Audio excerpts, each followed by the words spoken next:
Intrik raja-raja Jawa kuno, kekuasaan, perebutan tahta, dan diplomasi.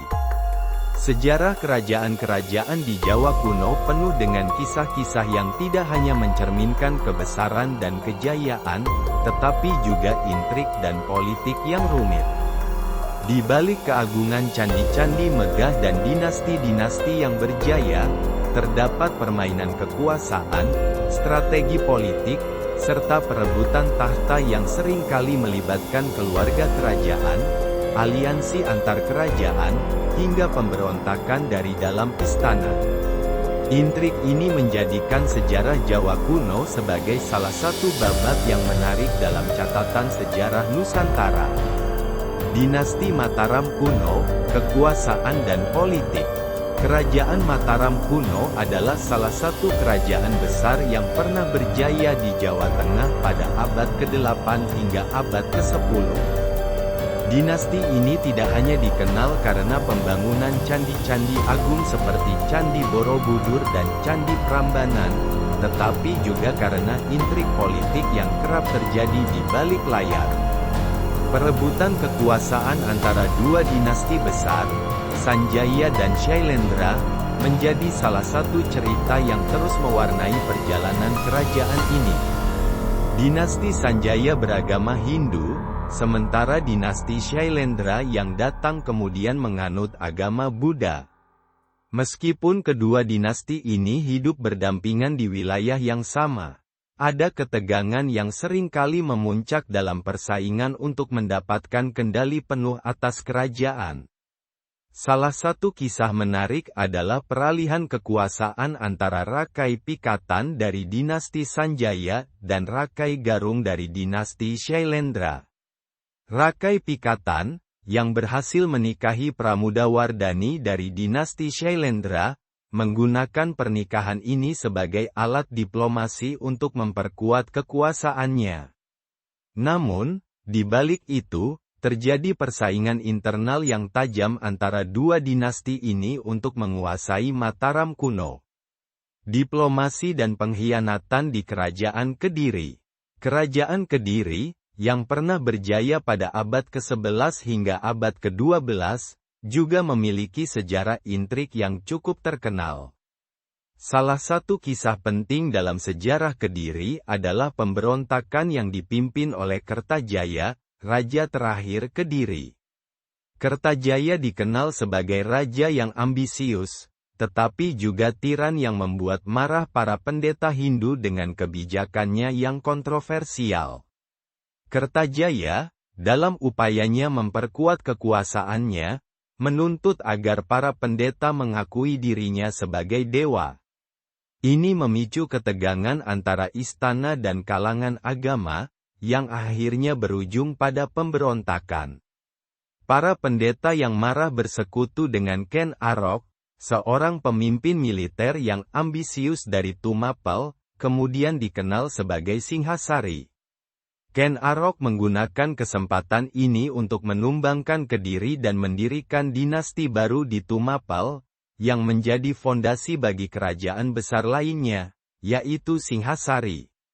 Ken Arok dan dendam berdarah. Salah satu kisah paling terkenal tentang intrik dan pengkhianatan di Jawa kuno adalah kisah Ken Arok, pendiri kerajaan Singhasari. Ken Arok, yang awalnya hanyalah seorang petualang, berhasil merebut kekuasaan dengan cara yang sangat licik. Ia memulai karirnya sebagai pengawal Tunggul Ametung, penguasa Tumapel, tetapi dengan ambisi yang besar, Ken Arok akhirnya membunuh Tunggul Ametung dan menikahi istrinya, Ken Dedes, untuk memperkuat legitimasinya. Namun, intrik Ken Arok tidak berhenti di sana. Ia kemudian berhasil menumbangkan kerajaan Kediri dengan bantuan para pendeta yang tidak puas dengan kekuasaan Kertajaya. Setelah mendirikan dinasti baru di Tumapel, Ken Arok menjadi raja pertama Singhasari. Namun, dendam masa lalu terus menghantuinya.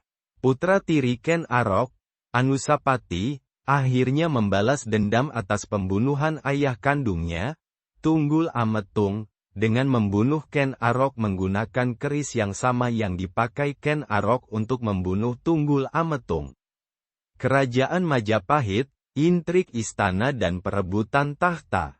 Majapahit, yang dikenal sebagai kerajaan terbesar di Nusantara pada abad ke-14, tidak terlepas dari kisah-kisah intrik yang mengguncang stabilitas internal istana. Salah satu kisah intrik terbesar dalam sejarah Majapahit adalah perebutan tahta setelah wafatnya Raja Hayam Wuruk pada tahun 1389. Sepeninggal Hayam Wuruk, terjadi persaingan sengit antara pewarisnya, Wikramawardhana, dan Bre Wirabumi, yang dikenal sebagai Perang Paregrek, tahun 1404 sampai tahun 1406. Perang Paregrek adalah konflik yang diwarnai oleh persaingan politik internal keluarga kerajaan. Bre Wirabumi merasa memiliki hak atas tahta Majapahit karena ia adalah putra dari selir Hayam Wuruk, sementara Wikramawardhana adalah suami dari putri Hayam Wuruk, Kusumawardhani. Konflik ini akhirnya memecah belah Majapahit, yang menyebabkan melemahnya kerajaan tersebut dan menjadi salah satu faktor yang memicu kejatuhannya pada abad berikutnya. Intrik sebagai cermin kekuasaan. Intrik di kerajaan-kerajaan Jawa kuno menggambarkan betapa rumitnya politik kekuasaan di masa itu. Kekuatan tidak hanya ditentukan oleh perang dan aliansi, tetapi juga oleh strategi diplomasi, pernikahan politik, dan bahkan pengkhianatan. Raja-raja Jawa kuno harus pandai memainkan berbagai kepentingan internal dan eksternal untuk mempertahankan tahta mereka.